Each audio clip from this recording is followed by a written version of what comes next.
오늘은 예수님 비유 강의 7번째 시간입니다. 마태복음 13장 44절에서 46절의 말씀을 가지고 무엇보다 귀한 하나님 나라라는 제목으로 말씀을 나눌 때 귀하신 은혜, 하나님 나라의 비밀을 깨닫는 귀한 시간 되시기를 소원합니다. 설 명절 잘 보내셨습니까? 설이 지나니까 갑자기 봄이 온 것 같습니다. 무척 낮에는 따뜻합니다. 그래도 일교차가 심합니다. 특별히 건강 관리 잘 하시기 바랍니다. 저도 설 명절 모처럼 양평에 계신 어머니를 뵙고 왔습니다. 건강이 좋지 않으시기에 오랫동안 요양병원에 계십니다. 그런데 면회 시간도 뭐 그렇게 길 수가 없죠. 병원이다 보니 한 30분 내외인데 늘 뵐 때마다 하시는 말씀, 개척교회는 어떠냐? 교회 권사님이셨기 때문에 저희 교회를 위해서, 저희 가정을 위해서 늘 기도하십니다. 그리고 손주도 잘 학교 다니고 공부 열심히 하냐, 건강하냐, 키는 컸냐, 뭐 그런 얘기십니다. 좀 말씀도 해가 갈수록 좀 더 어눌해지시기 때문에 반은 잘 알아듣지를 못합니다. 이렇게 연로하시고 본인 건강도 좋지 않으시지만 늘 어머니 마음속에는 교회 생각, 개척교회 사역, 그리고 자녀들, 손주들 생각임을 알 수가 있었습니다. 이렇듯 사람에게는 누구나 소중한 것이 있죠.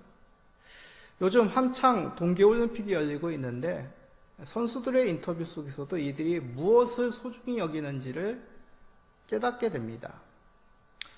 이들은 좋은 성적을 거두지 못하여 낙심하여 울기도 하고 또 인터뷰 가운데 이 대회에 참가하기 위하여 얼마나 많은 노력, 땀을 흘렸는지 돌아보면서 좀 감정을 추스르지 못하는 모습도 보입니다.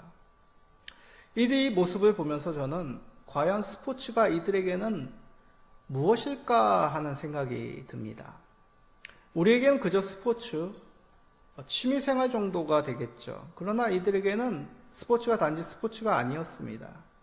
자신의 노력, 자신의 삶의 목표, 또 이것을 통해서 얻게 되는 명예들, 그 모든 것이 녹아져 있는 자신의 귀중한 삶으로 느껴졌습니다. 그러기에 무서울 것 없는 사람처럼 이 선수들은 극한 상황까지 도전을 합니다. 저는 스포츠 가운데 탄성을 자아내는 그런 놀라운 광경, 정말 위험한 기술을 쓰는 선수를 보느라면 놀랍기도 하지만 정말 가슴이 놀랄 만큼 이런 위험한 기술을 왜 쓰나 할 정도로 탄성을 자아내기도 합니다. 성도님들은 어떻습니까? 자신에게 있어서 큰 노력과 시간, 재물과 젊음을 쏟을 만큼 소중한 것들이 있으십니까? 사람에게는 누구나 한 가지 소중히 여기는 것, 자신의 시간, 자신의 물질들, 그리고 자신의 가치를 쏟을 만한 것들, 투자할 만한 것들, 그런 것들이 한 가지 정도는 있죠.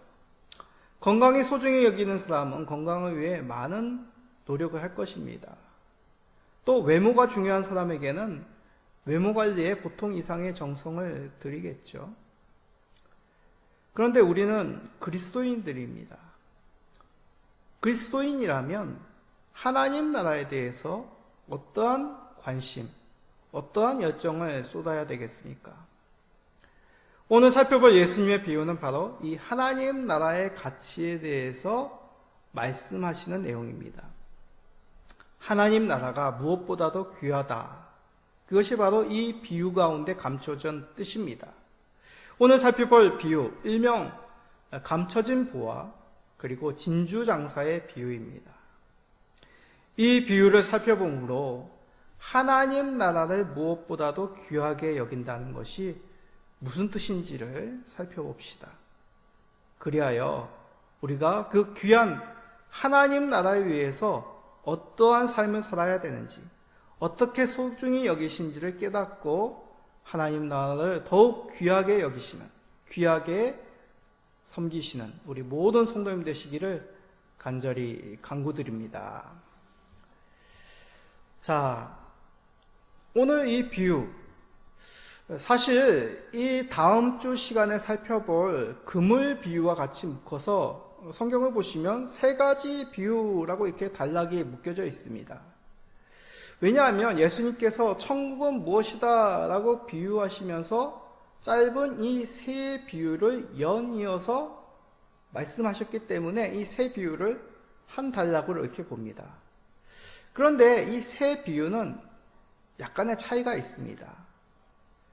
특히 첫 번째, 두 번째 비유와 달리 세 번째 비유는 그 강조점이 전혀 다르기 때문에 나눠서 이렇게 설교를 합니다. 그래서 오늘 첫째, 둘째 비유를 묶어서 먼저 살펴보고자 합니다. 앞에서 말씀드렸듯이 이 첫째, 둘째 비유는 감춰진 보화, 그리고 진주장사의 비유입니다. 이 내용이 말씀하시는 바, 오늘 제목과 같이 무엇보다도 하나님 나라는 귀중한 것이다 라는 것을 담고 있습니다. 자, 3절뿐이 안 되니까 다시 한번 말씀을 우리 읽어봅시다. 천국은 마치 밭에 감추인 보화와 같으니 사람이 이를 발견한 후 숨겨두고 기뻐하며 돌아가서 자기의 소유를 다 팔아 그 밭을 사느니라. 또 천국은 마치 좋은 진주를 구하는 장사와 같으니 극히 값진 진주 하나를 발견함에 가서 자기의 소유를 다 팔아 그 진주를 사느니라. 역시 이 비유를 바르게 알려면 이 당시의 문화를 어느 정도 이해하고 있어야 됩니다. 이 당시 이 팔레스타인 지역은 곳곳에 유물이 묻혀 있었습니다. 경주가 그러하다고 하더라고요. 경주가 땅만 파면 옛날 그 유물이 발견되는 일들이 많다고 합니다. 또 이 당시에는 지금의 은행처럼 안전한 자산을 보관하는 그런 신뢰할 만한 기관이 없었습니다. 그래서 많은 경우 귀한 보물을 가지고 있던 사람들이 땅에 자신의 그 귀한 재물들을 묻어두는 경우가 종종 있었습니다. 그런데 이 사람이 그것을 자손들에게 누구에게 얘기하지 않고 생을 끝낸다? 그러면 영원히 그 재물이 땅에 묻혀져 있는 것이죠. 요즘 뉴스에도 종종 이런 뉴스가 있더군요. 오랜 중고 김치 냉장고에 돈 뭉치가 고물상이 발견했다. 그리고 집을 리모델링 하다가 그 고택 천장에 뜯더니 돈 뭉치가 쏟아져 나왔다. 이런 것이죠. 그 소유주가 이 사실을 자녀들에게 누군가에게 얘기하지 않았기 때문에 이렇게 많은 재물이 숨겨져 있었던 뉴스가, 세상에 이런 일이 그런 뉴스가 많이 나오지 않습니까? 44절에 밭에 감춰진 보화의 배경이 바로 이런 경우입니다. 밭에서 감춰진 보화가 발견되는 이 당시 종종 있던 일들을 예수님이 비유로 사용하신 것이죠. 그런데 이 비유에 특이한 점이 있습니다. 밭의 주인이 이 밭에 감춰진 보화를 발견한 것이 아닙니다. 우연히 길 가던 사람이 그 보화를 발견한 것인지, 아니면 임금을 받고 남의 땅에 가서 밭을 갈다가 그 사람이 우연찮게 땅을 파더니 보화를 발견한 것인지, 그 자세한 사정은 나와 있지 않습니다. 중요한 것은 우연찮게 그 밭에서 보화를 발견했다는 것이죠. 자, 그러면 이 사람은, 우연히 보화를 발견한 사람은 이 밭을 어떻게 하겠냐는 것입니다. 아마 속으로 기뻐하겠죠. 웃어도 안 됩니다. 남들이 알 수 있으니까. 속으로 기뻐하며 돌아가서 자기의 소유를 다 팔아 그 밭을 사지 않겠냐는 뜻입니다. 혹시 이 비유를 듣고 이렇게 생각하시는 분도 있을지 모르겠습니다. 아니, 예수님은 정직하신 분인데 이런 거 알았으면 아무리 이야기라고 해도 그 사실을 주인한테 알려야 되는 것 아니야? 사실을 주인에게 알리는 것, 그것이 윤리적으로 옳다 생각하시는 분도 계실지 모르겠습니다. 그리고 또 이렇게 생각하시는 분도 계실 것입니다. 아니, 갑자기 어떤 사람이 그 밭을 사겠다고 나선다면 그 주인은 의심하지 않겠어? 그 이유를 묻고 금세 이 사실이 들통나지 않겠어? 논리적이지 않는 이야기 아니야? 이렇게 조금 좀 꼼꼼히 살피시는 분도 계실 수가 있겠습니다. 자, 그런데 비유라는 방법이 무엇이라 하였습니까? 어떤 의미, 어떤 뜻을 전달하기 위해서 과장되거나 생략되거나 비약시켜서 그 내용을 강조하는 방법이 바로 비유의 방법이라고 하였습니다. 예수님이 이 비유를 사용하신 것은 지금 이런 일이 생긴다면 어떻게 하는 것이 옳은 것인가를 말씀하고자 함이 아닙니다. 아니면 어떻게 밭 주인의 의심을 피해서 보화가 가진 그 밭을 살 수 있느냐, 그 얘기도 하시고자 함이 아닙니다. 숨겨진 보화를 발견한 사람이라면 보통 어떻게 행동하겠느냐라는 의미로 이 비유를 말씀하신 것입니다. 그렇습니다. 우연찮게 그 밭에서 보화를 발견하였다면 밭을 다시 덮고 기뻐하며 가서 자기의 가진 것 모두를 팔아서라도 그 밭을 살 것입니다. 왜냐하면 그 보화가 자기가 가진 것보다 더 귀하다는 것을 알기 때문이죠. 그전엔 몰랐습니다. 감추어져 있기 때문에. 감추어져서 그 밭의 주인도 모르고 다른 사람들도 알지 못했습니다. 그러나 이 보화를 발견한 사람은 그것이 얼마나 귀하고 귀한지 자기가 가진 것보다도 더 귀하다는 사실을 지금 발견하여 깨닫게 된 것이죠. 이것이 중요합니다. 자, 진술장사의 비유도 마찬가지입니다. 요즘 진주가 얼마일까 해서 한번 찾아봤습니다. 근데 가격을 보고 깜짝 놀랐습니다. 왜냐하면 너무나 쌌기 때문이다. 몇만 원으로도 천연 진주를 팔더군요. 그런데 알아보니까 진주에도 여러 종류가 있었습니다.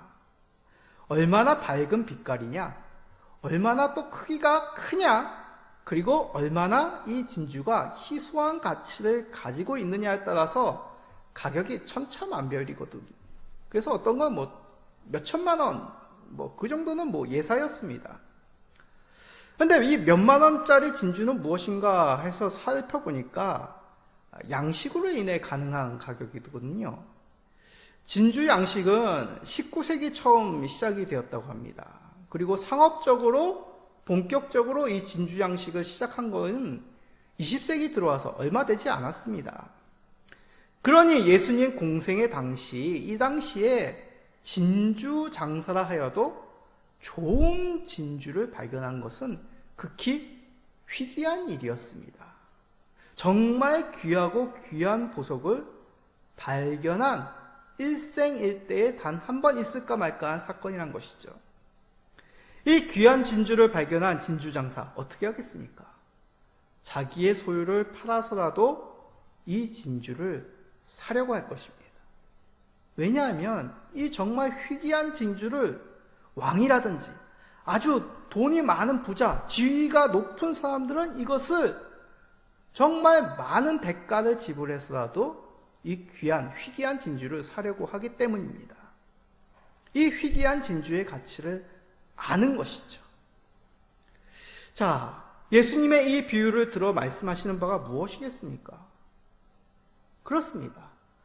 하나님 나라가 이 귀한 보화, 이 희귀한 진주와도 같이 아주 귀한 것이라는 뜻입니다. 그러면 하나님 나라의 가치가 얼마나 되겠습니까? 보물을 발견한 사람에게 있어서 우연찮게 발견한 그 밭에 숨겨진 보화, 그것은 자기가 가지고 소유한 것보다도 훨씬 귀한 것이었습니다. 진수장사도 마찬가지입니다. 자기가 힘들게 발견한 이 희귀한 진주, 자기가 가진 모든 재산보다도 더 희귀하고 가치가 높은 진주였습니다. 즉 하나님 나라는 우리가 가진 무엇보다도 소중하고 가치 있는 그 보배, 그것이 바로 하나님 나라입니다. 정말 그렇게 여기십니까? 하나님께서 우리에게 자신의 나라, 그 하나님 나라를 허락하기 위해서 어떻게 하셨는지를 생각해야 됩니다. 누구를 내어주셨습니까? 독생자 예수님을 주셨습니다. 독생자라는 그 말의 뜻은 외아들이 아닙니다. 독생자란 이 세상에 단 하나밖에 없는 존재를 뜻합니다.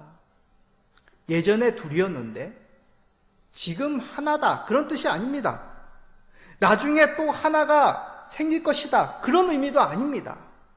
예전에도 없었고 나중에도 없는, 다른 곳에서는 찾을 수 없는 오직 유일한 분, 그분이 바로 독생자 예수 그리스도입니다.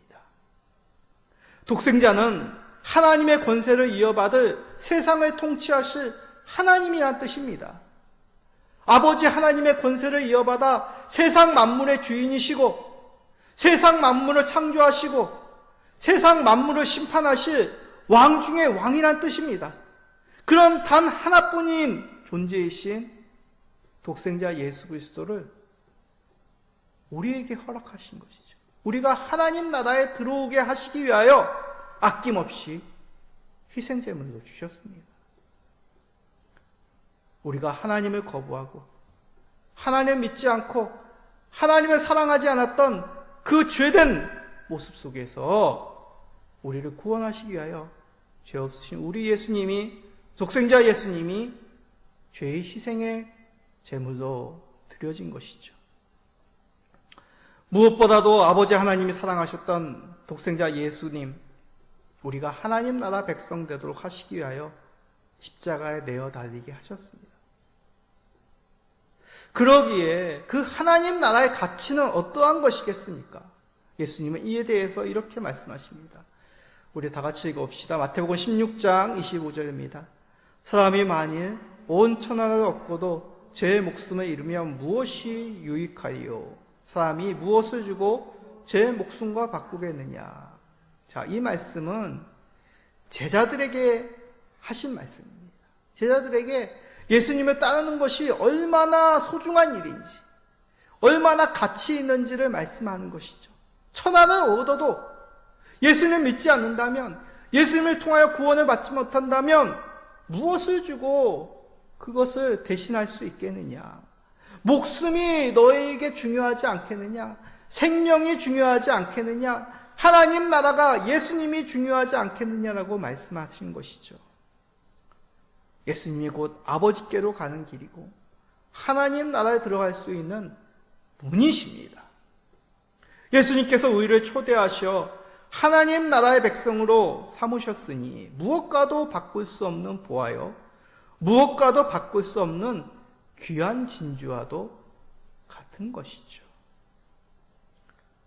하나님은 이를 위해 가장 귀한 독생자 예수님을 우리에게 내어주셔서 우리로 하나님 나라에 들어가는 은혜를 허락하였습니다. 이를 기억하시고 귀하게 여기시며 무엇보다도 소중히 하나님 나라를 여기시는 성도님 되시기를 간절히 기도드립니다.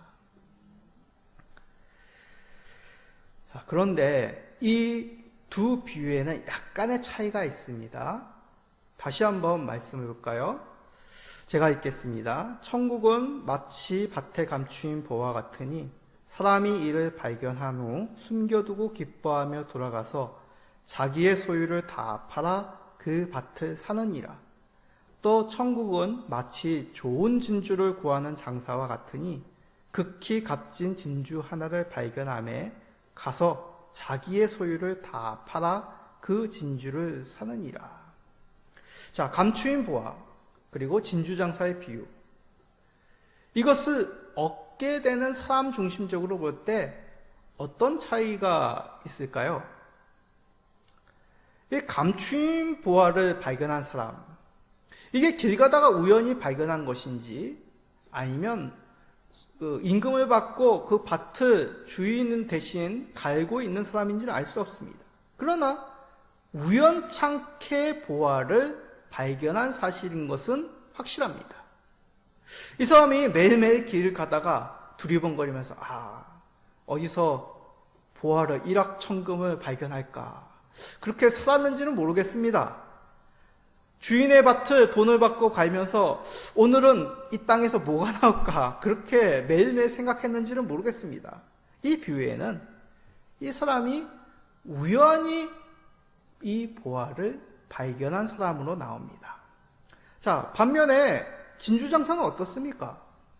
좋은 진주를 구하려고 이리저리 찾아다니는 사람이겠죠. 왜냐하면 그의 업이 진주장사이기 때문입니다.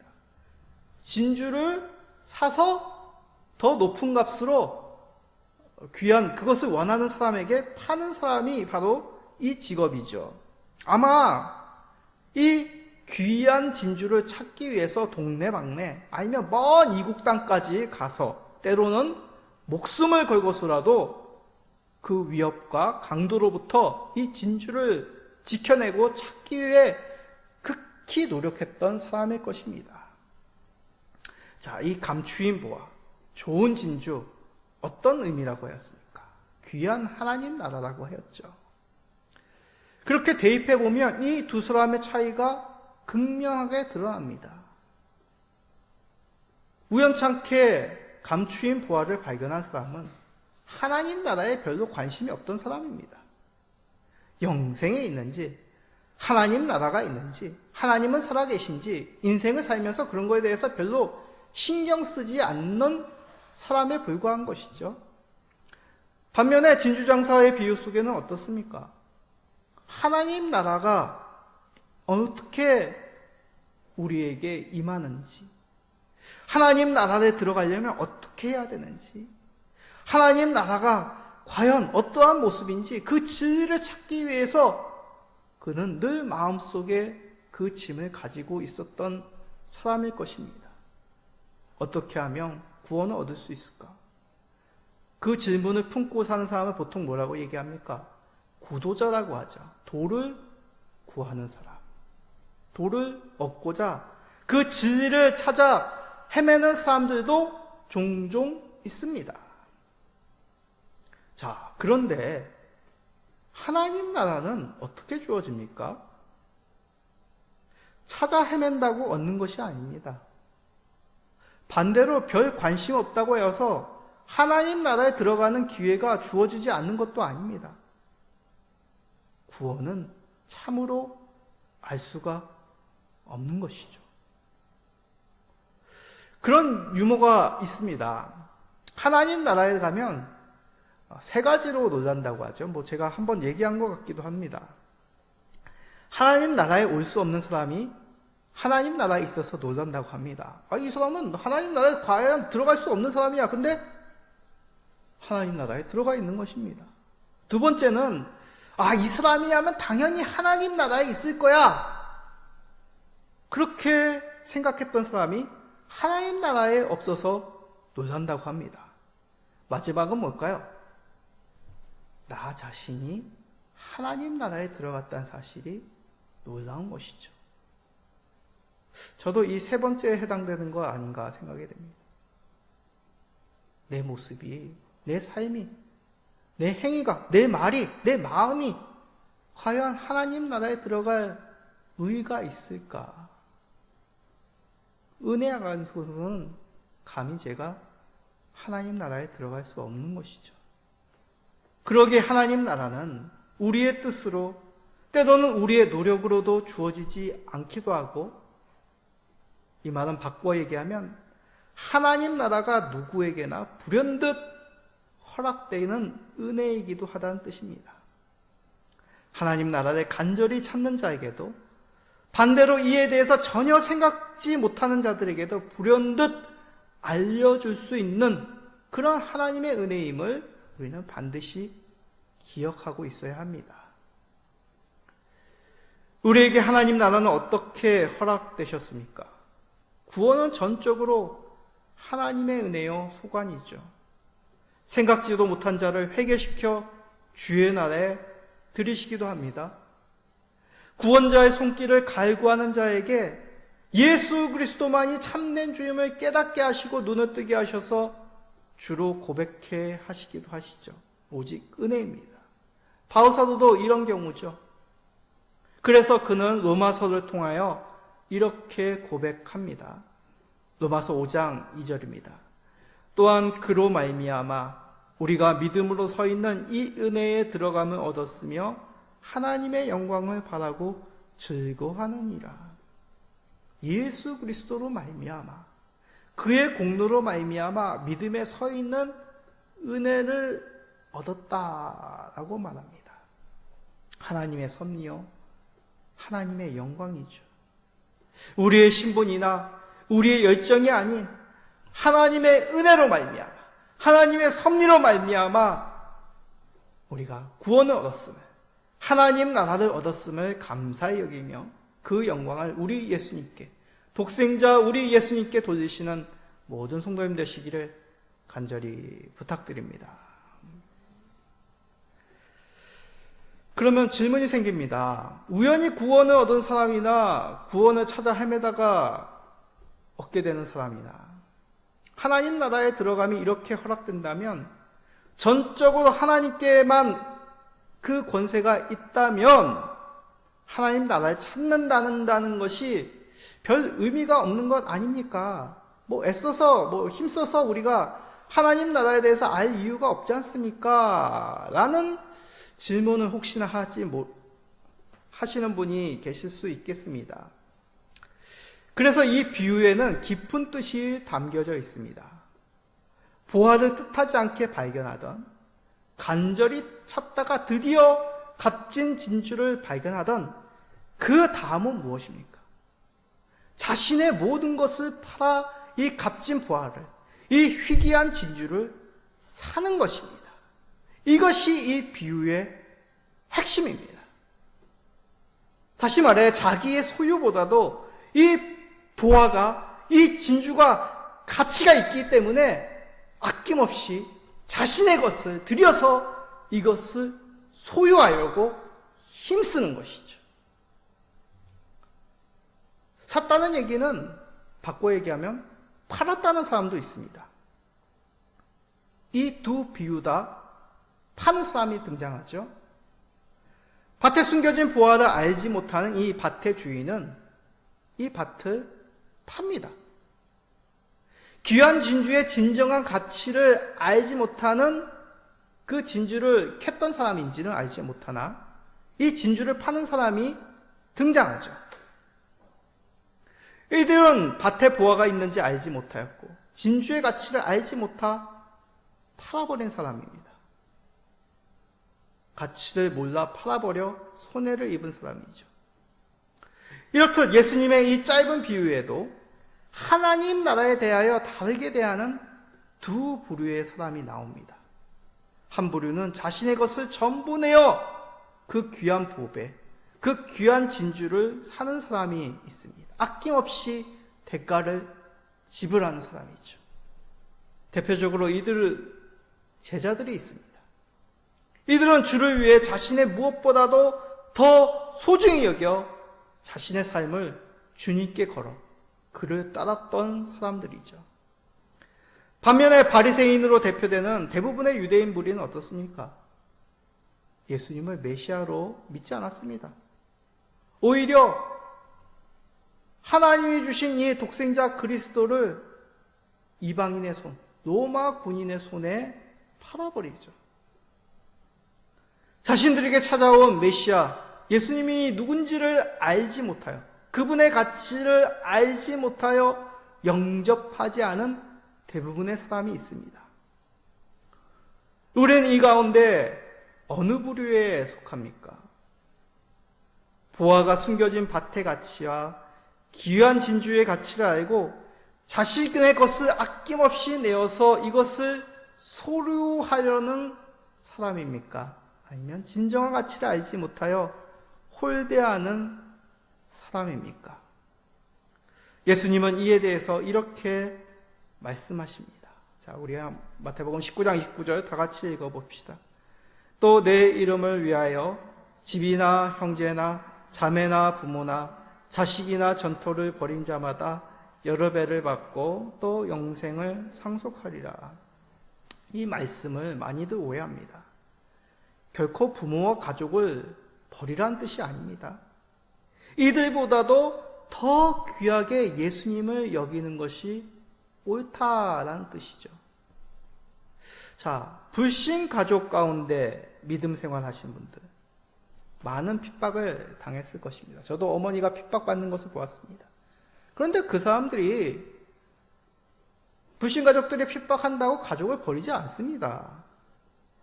이들이 속히 주를 믿도록 기도하면서 사랑으로 대하지요. 예수님을 반대로 예수님을 선택할래? 부모도 선택할래? 불신의 부모를, 불신의 자녀를 그렇게 위협하지 않습니다.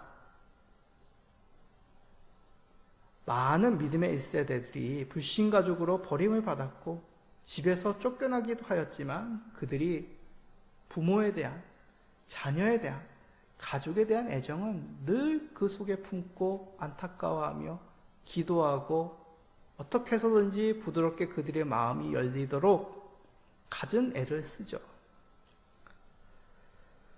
이런 핍박 속에서도 신앙을 고집히지 않는 분들의 간증을 들어보면 대부분 그 불신 가족, 핍박했던 가족들이 예수님 믿고 그리고 더 집이 잘 되는 경우를 대부분 봤습니다. 문제는 오늘날 우리는 어떠한가입니다.